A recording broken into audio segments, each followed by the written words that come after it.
everyone in the country's got a different financial junk drawer. Okay, we're all dealing with different things and different bills to pay. We have different incomes. Our incomes fluctuate over time. And there's all these challenges that we're faced with. So you need to make sure that you're matching your insurance objectives, the insurance products and things that you're looking to work with a combination of what's going on in your life at the present with an eye towards the future. So, what are all the different types of life insurance available in Canada, and what are some things you should know, not only for your own planning, but just in general broad stroke terms about the power of life insurance and why you should consider having some, or maybe why you shouldn't. So for what we're going to be doing today, I'm going to be bringing up my screen. I'm just going to be kind of sketching out and writing down a couple things as we go. And the key thing is understanding the foundation or the premise of life insurance. I mean, ultimately, it's pretty simple. Most people understand that as you go through life, we go through different stages of life. And so many of those stages will include getting your first mortgage or your first home, having a large debt that goes with that, starting a family, and not everyone starts a family, but for a lot of people, it's pretty common.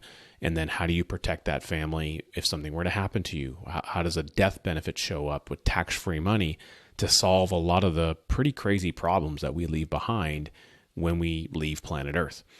So that's one of the number one things. And so, as a parent, you're thinking about how do you protect, your spouse, protect your children, to make sure that there's capital available, a liquidity event that happens so that, debts can be paid.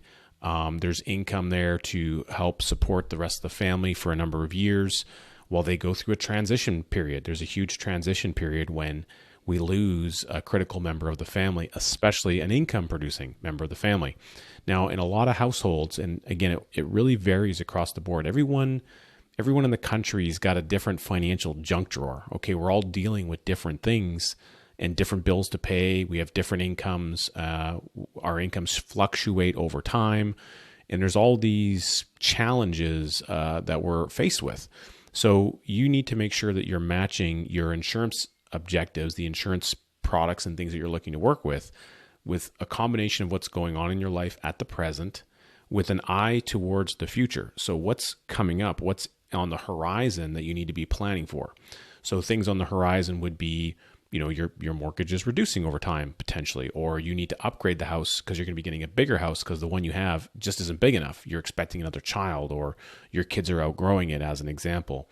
You want to start a business, there's going to be capital investment that happens there, or perhaps you are looking towards retirement and you want to make sure that there's additional capital available for that purpose. So that may all play a role into the decisions that you make today and how you want to have capital available and deploying it for your future. Okay. And more importantly, it's going to have a huge impact in the situation that presents itself if you're not around. If you kick the bucket early, what happens? Like, how is everyone taken care of? What problems are going to show up that are left behind because we did poor planning, essentially? And so that helps dictate, what type of insurance should you make sure is in place? How much of it should you make sure is in place?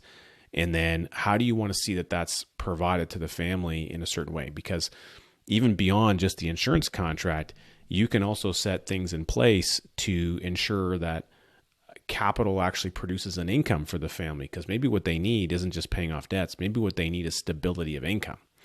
And where we see that is the most prevalent, it's the most concerning, is in a household situation where we have one primary working spouse and we have a non-working spouse because they're taking on the charge and the role of looking after, the kids. They're in, child rearing years.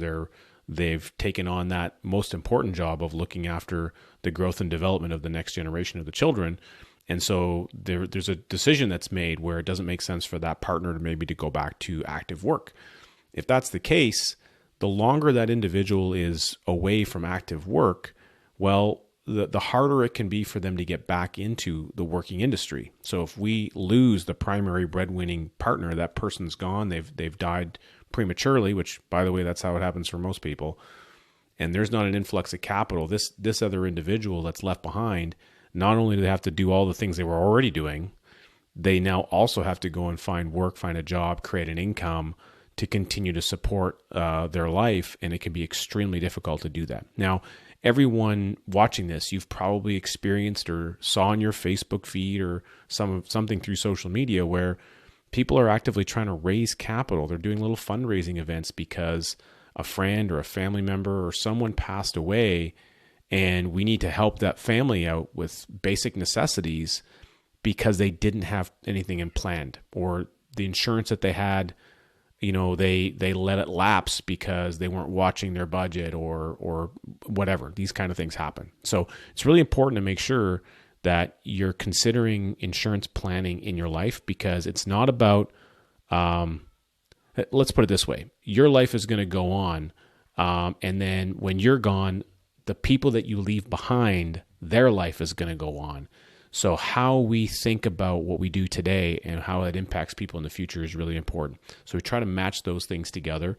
That's where having a conversation, working with an advisor, having good Q&A and good feedback on questions to talk through what you think is going to take place in your life is very, very helpful, very impactful. So we encourage everyone to if you haven't yet had a good assessment or you're not really thinking about how insurance planning comes into the role of your life, make sure you have that conversation. Book a conversation with someone so you can talk it through. Start thinking about what's going on in your life and how circumstances can change, and what do you want to see take place in the event that they change outside of your control.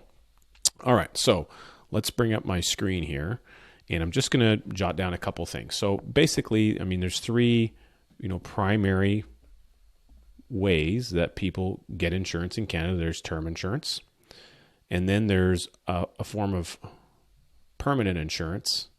And the two primary categories for that are something referred to as universal life and whole life. Now, underneath each of these banners, what you have is you have a whole bunch of companies, and then you have a whole bunch of different types of product designs that are available. So you have all these options. Okay. In other words, there's a ton of options, a sea of options that are available for how you can go and get these policies. Same thing over here, not to single out my friend term insurance over here. There's options available there as well. Typically, these options are simply based on the time frame. All right. So in other words, you're going to get a policy with an insurance company. What is the time frame that you're going to be able to get coverage for? An example, you're going to get coverage for a term basically for 10 years, T10, a term for 20 years. These are the most common.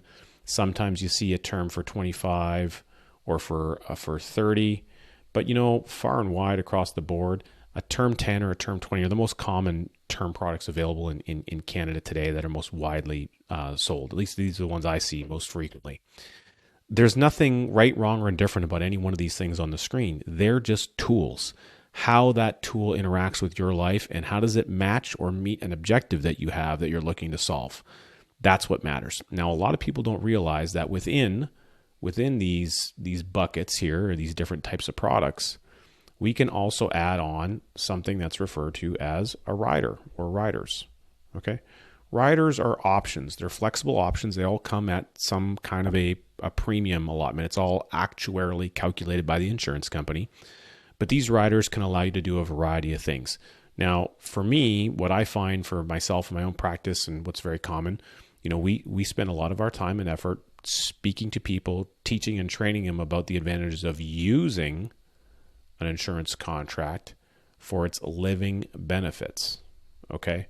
In other words, when we understand how a contract works over time, it's for living, not for dying. Okay. One of our mentors used to say that. So we will have participating whole life insurance contracts we put in place quite frequently. Myself, I have a number of them. And on those contracts, what we'll often do is we'll add a rider, and that rider may be a term insurance rider. Now, the reason we do that isn't because, there's some kind of magic pill or that it helps make the policy better. It doesn't do any of those things. The reason that we put it in place is because people have insurability needs. So sometimes we might start them with a smaller whole life policy to get them going, start building an asset value, building cash values, creating protection against the long-term objectives of their life. And they have a young family, they have a large mortgage, they have other debts they need to pay. So there's a large amount of extra coverage that they need that it doesn't make sense today at present for them maybe to get it in a whole life format. So what we do is we add a rider on there. So let's, as an example, let's say we have a $250,000 whole life contract, and then on top of that we're stacking $1 million of term insurance for 20 years. 30-year-old, 35-year-old, that allows them to now have a much larger amount of death benefit, protect their family over that time frame. Meanwhile, the whole life policy, it keeps trucking along, and it grows and it grows and it grows. So what you kind of see, it would look something like this if I were just to draw it out here, roughly speaking. So we have a whole life contract, and again, just trying to keep it very high level, very simple. And then what we're doing is we're adding, I'll use a hot pink here, I guess. We're adding a term insurance on top for $1 million, but it's only good for, let's say, 20 years. And then at that point in time, if the person wants to keep it, they can carry it on. But because we're 20 years older, what happens is the premium cost of the term portion is going to rise substantially in order to still allow the insurance company to guarantee that premium payment. So for a lot of people, they'll get to this stage and they might say, maybe I don't need that anymore because of the solid foundation I have now built of the whole life policy. Well, that whole life contract has continued to rise and accumulate over that 20-year period, and it will continue to do so for beyond. And so the end result is you have a death benefit that's rising like this, and we're also accumulating a cash value asset inside of that contract as well that we can use as working capital. Okay, it's building basically equity inside of the insurance.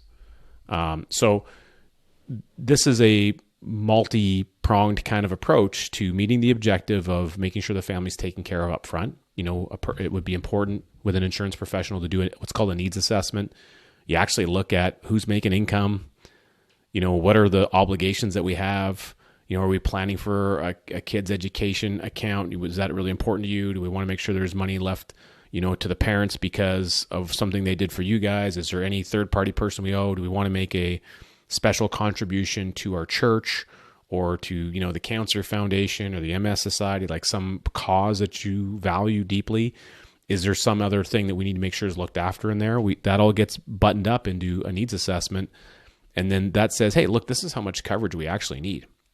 For most people in the country, what we find is that the amount of coverage they actually need to have, that they should have in order to meet the obligations and to solve the problems that they're going to leave behind and what they actually should have in place, it's a much higher number than what people anticipate. And the biggest factor that comes in that people don't really recognize or not aware of, it's an income solve. All right. We have one spouse who, makes a larger amount of the money and the other spouse makes less. Well, if we were to lose this individual, boy, oh boy, we've created a real problem there. There's a huge gap because now there's a lifespan of income that's just gone. It can never be earned. So insurance is this magical tool that's been created to solve this social problem that exists, where rather than being dependent on, government handouts and all these other things to support that individual, we have a private contract that's mutually pooled risk with other free people who voluntarily enter these contracts, that a large chunk of tax-free money that the CRA doesn't get their hands on any of it shows up when it's needed the most to solve the most amount of problems so that the family can keep on living. And they get the time, more importantly, they get the time to grieve and to move on and move through that experience to continue on their life. So again, insurance, very powerful tool. There's many options. There's a sea of options available. It's not that one insurance is better than another. It's that insurance is a tool, and the tool, you're hiring that tool to do a job for you. What is the job you're hiring it to do? Or are you hiring it to do multiple jobs? If you want someone to do multiple jobs, well, then you need either a multiple tool or you need a toolbox. So one thing I would say is that term insurance in general, it's a singular tool.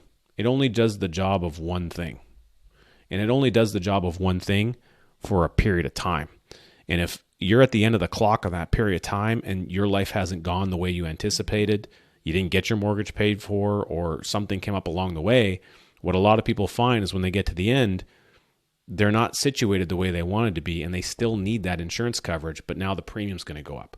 Whereas in these other categories, depending on how they're structured, at least, specifically with whole life, you're locking in a premium. It's guaranteed. It never goes up, but the cash that accumulates does go up, and the death benefit goes up if it's designed well, and they can be built in such a way where they're very, very flexible. Not to speak too much on ULs. These ones are probably the contracts that have the most amount of options available, but they're almost far too many options for most people because they're very difficult to understand the contracts quite frequently. And, to this date, being in this industry now for well over a decade, I have yet to have a client show up with a universal life policy statement and a contract and have them be able to explain to me what they own. It's never happened. Now, that doesn't mean that people don't know them or don't understand them, but on a consistent basis, I can speak from my own experience at least, they can often be very confusing. And because they're confusing, when we lack understanding about something, then we don't know how to even use the tool that we have. What's the point? So you need to look at taking more time to get some education as a consumer, whether you're in business for yourself or you're just thinking about your family. The real key piece here is an education. So take some time, continue watching, go through some more of our videos that we have, check out our podcast, listen to some of the education we have, check out the resources we have on our website, and continue diving deeper into how are you making sure that your family is protected, and more importantly, how are you growing wealth? How are you growing it stably? How are you growing it with confidence? And then how are you creating an environment where you can put capital that's accumulating in your life to work in multiple locations so that you can maximize some of your opportunity? That's a lot of what we teach, and we encourage you to keep gobbling some of that information up and having a good time doing so.